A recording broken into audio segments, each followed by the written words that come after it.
안녕하세요. 포유환율연구소입니다.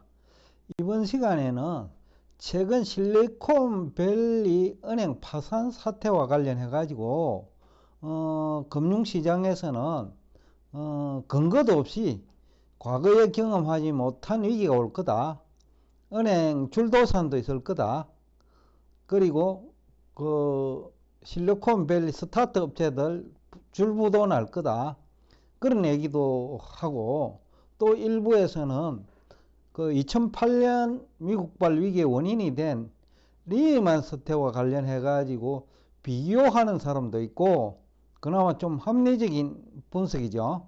그래서 오늘 포유환율연구소가 이번 그 실리콘밸리 은행 파산 사태와 2008년 리만 사태 발생 당시 미국 경제 환경을 비교해 보는 방법으로 여러분들에게 도움이 되는 정보를 제공하고자 합니다. 우선 한 6가지 정도를 가지고 지명관계성 가지고 왔는데, 2008년 리만 사태는 리만 은행뿐만 아니라 여기도 투자은행이죠. 그 역사가 한 108년 정도 된 투자은행인데, 리만 은행뿐만 아니라 다수 투자은행들이 뭐 골드만삭스, JP 모간, 뱅크 오브 아메리카, 그 다음에 웰스파고 등등 대부분의 미국 투자은행들이 주택저당채권 그 금리 연동, 그러니까 주택저당채권도 금리가 있거든요. 금리 연동 파생상품 개발을 많이 해가지고 판매를 많이 했어요. 그러다 보니까 위험이 어느 정도인지를 알 수가 없었어요. 그래서 이제 시장에서는 위험을 확대 재생산하는 분위기가 확산되고 있었고, 그러니까 위험이 걷잡을 수 없이 커져 버렸죠. 그런데 지금은 위험의 크기를 알 수가 있어요. 시카고가 아니고 실리콘밸리 은행은 그 국채에 투자한 거예요. 그 파생 상품에 투자한 게 아니라는 거죠. 그러니까 위험의 크기도 알 수 있고, 그 다음에 부채 규모도 나와요. 그 실리콘밸리 은행이 부채와 자산 규모도 비교할 수 있고, 또 자산이 많다는 것도 확인됐고, 그리고 국채 투자했기 때문에 금리만 하락하면, 즉 국채 가격만 상승하면 그 리만 사태와는 뭐 비교가 될 수 없을 정도로 안정적이죠. 부도가 난 기업을 두고 안정적이란 말은 좀 어폐가 있는데, 그렇지만 이제 예금자 입장에서는 전혀 걱정할 필요가 없다. 왜냐하면 가지고 있는 국채 가격 자산이 예금액보다 많더라는 거죠. 더군다나 이 실리콘밸리 은행 파산 이후에 국채 금리가 또 상승하고 있죠. 국채 금리는 하락, 국채 가격이 상승하고 있죠. 그러니까 부채 상환에 전혀 문제가 없는 거예요. 즉 예금자 보호죠. 그리고 또 과거와는 달리 미국 재무부도, 그 다음에 예금보험공사도 적극적으로 사태 수습에 나서고 있고 돈도 충분하다. 그래서 리만 사태와는 성격 자체가 완전히 다르다라는 얘기가 가능하죠. 그 다음에 2007년 4월이 서브프라임 사태가 발생했는데, 어떻게 보면 리만 사태가 이 서브프라임 사태 발생 이후 1년 한 5개월 정도 있다가 발생했거든요. 근데 이제 미국 연준이 그 서브프라임 사태로 인한 그 은행의 그 손실이 그 미국 GDP의 1%도 되지 않으니까 걱정할 필요 없다. 그러니까 가소평가한 거죠. 그러니까 파생 상품과 연결되어 있다는 사실조차도 연준이 파악을 못하고 있었다는 거죠.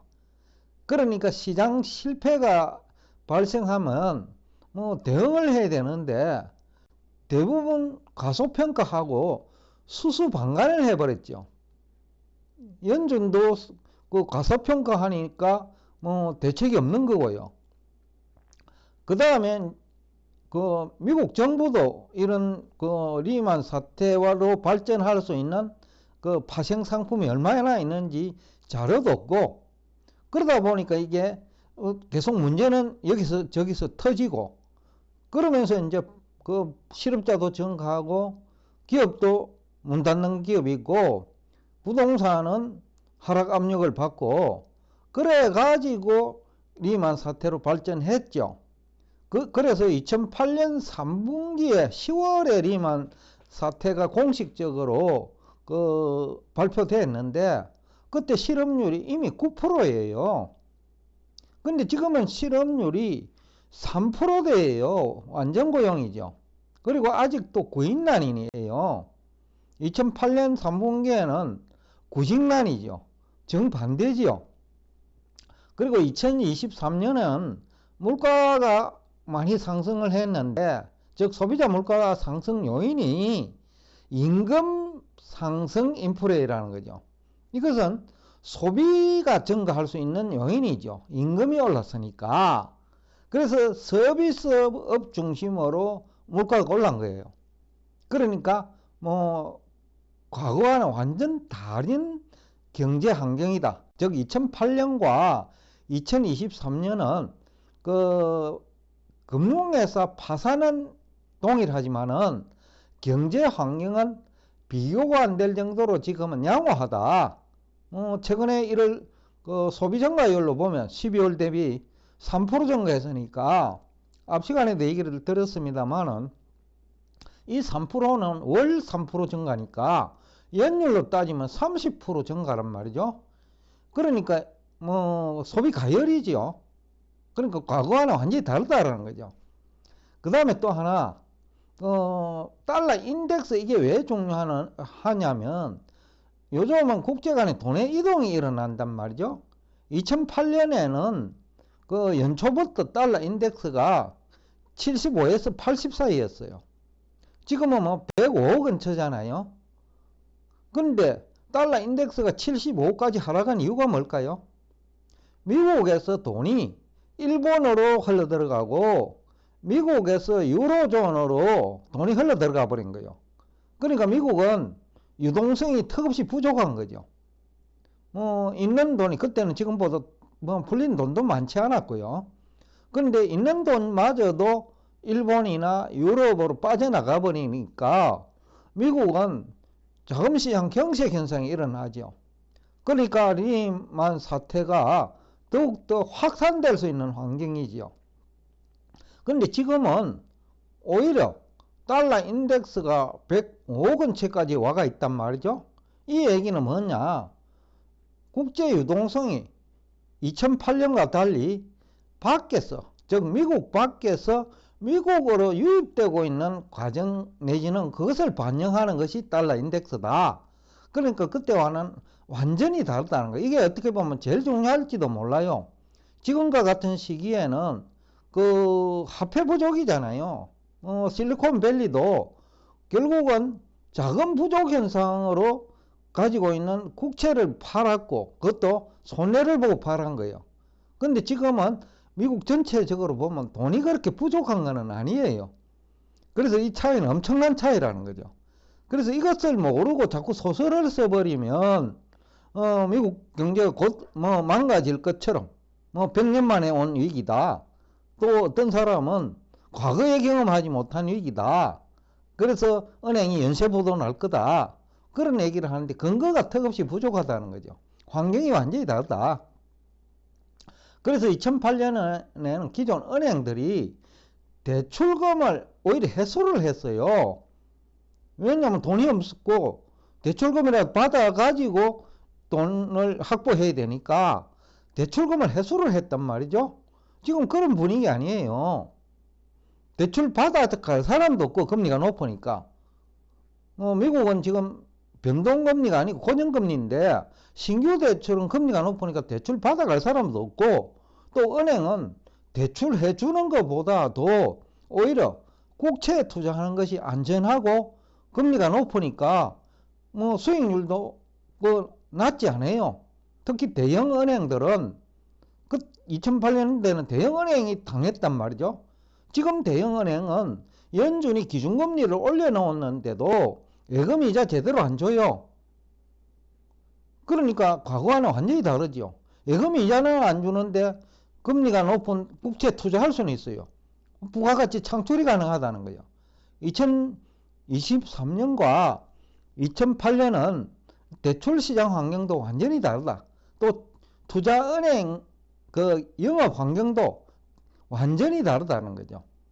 그러니까 2008년과 비교하면 훨씬 더 안전한 경제 환경이기 때문에 2008년보다 더 위기가 크다든지 아니면 줄도산이라든지 이런 얘기는 삼류소설 얘기다. 그런 얘기를 하고 싶습니다. 그 다음에 이제 그 금융감독 당국인데 리먼 사태 때는 속수무책이었다니까요. 그리고 사고가 발생한 이후에 그 금융감독 당국이 은행 건전성 그 기준도 마련하고 또 은행 그 규제도 강화하고 각종 제도적 장치를 마련해 두었어요. 이번에도 그 미국 예금보험공사가 적극적으로 대응한 거죠. 그리고 예금보험공사는 미국 재무부하고 또 긴밀하게 소통을 했고, 그런데 사태를 파악을 해보니 이거 별거 아니더라. 실리콘밸리 은행 예금 자산을 예금 부채죠. 예금을 상환해야 되는데 그 돈 이상으로 자산이 있더라. 국채 가격만 올라가면 오히려 돈이 남더라. 그러니까 미국 정부와 예금보험공사도 그 구조 조정을 위한 추가적인 자금 투입이 필요 없는 거죠. 구제금융이 필요 없다라는 거죠. 충분히 그 SVB 자산을 가지고 그 해결이 가능하다는 거죠. 그러니까 확산을 차단할 수 있는 그 자산을 가지고 있다라는 거죠. 그래서 2008년 리만 사태와는 비교할 수 없을 정도로 SVB 사태는 안전하다. 그리고 확산되는 것을 얼마든지 막을 수 있는 성격의 사태이기 때문에 너무 시장을 비관적으로 볼 필요는 없다. 그러니까 근거도 없이 3프로TV나 아니면 구독자가 많은 방송 채널에 사이비 전문가들이 나와가지고 그 소설 쓰는 것에 크게 신경 쓰지 않아도 된다 라는 얘기를 하면서 오늘 여러분과 대화를 여기서 끝내겠습니다. 이 얘기를 하고 앞 시간에 그러니까 SVB 사태를 어떻게 분석해 나갈 것이냐 라는 것을 이제 설명을 들으면 여러분들이 좀 더 이해가 빠를 것 같아서 먼저 리만 사태하고 시카고 아니고 실리콘밸리 은행 사태하고 비교해 봄으로써 좀 더 합리적이고 설득력 있는 그 설명도 되고 이해도 되지 않을까라는 뜻에서 오늘 이 자료를 가지고 나왔습니다. 오늘도 끝까지 경청해 주셔서 대단히 감사합니다.